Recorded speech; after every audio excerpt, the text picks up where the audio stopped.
کیوں اداس پھرتے ہو،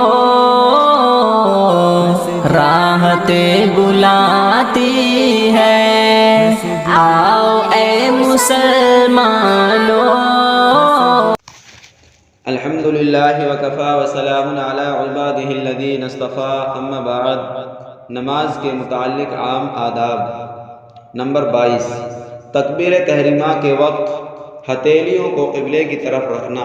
آپ صلی اللہ علیہ وسلم نے ارشاد فرمایا، جب تم میں سے کوئی نماز شروع کرے تو اپنے ہاتھوں کو اٹھائے اور ان کا اندرونی حصہ قبلے کی طرف رکھے، اس لیے کہ اللہ اس کے سامنے ہے۔ مجموع الزوائد کتاب الصلاۃ۔ نمبر 23، مردوں کا تکبیر تحریمہ کے وقت کانوں تک ہاتھ اٹھانا۔ حضرت مالک بن حویرث رضی اللہ تعالیٰ عنہ فرماتے ہیں، آپ صلی اللہ علیہ وسلم جب تکبیر کہتے تو اپنے ہاتھوں کو اٹھاتے یہاں تک کہ وہ کانوں کے برابر ہو جاتے۔ مسلم شریف کتاب الصلاۃ۔ نمبر 24، دائیں ہاتھ کو بائیں ہاتھ پر رکھنا۔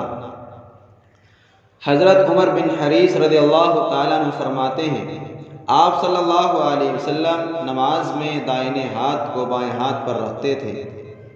سنن کبریٰ للبیہقی۔ نمبر 25، نماز میں کوکھ پر ہاتھ نہ رکھنا۔ حضرت ابو ہریرہ رضی اللہ تعالیٰ عنہ فرماتے ہیں، آپ صلی اللہ علیہ وسلم نے اس بات سے منع فرمایا ہے کہ آدمی کوکھ پر ہاتھ رکھ کر نماز پڑھے۔ بخیر شریف کتاب العمل فی الصلاۃ۔ نمبر 26، نماز میں اپنی نگاہیں سجدے کی جگہ پر رکھنا۔ حضرت انس بن مالک رضی اللہ تعالیٰ عنہ فرماتے ہیں، میں نے پوچھا، اے اللہ کے رسول، میں نماز میں اپنی نگاہیں کہاں رکھوں؟ تو آپ صلی اللہ علیہ وسلم نے ارشاد فرمایا، اے انس، تیرے سجدے کی جگہ پر۔ سنن کبریٰ للبیہقی۔ السلام علیکم ورحمتہ اللہ وبرکاتہ۔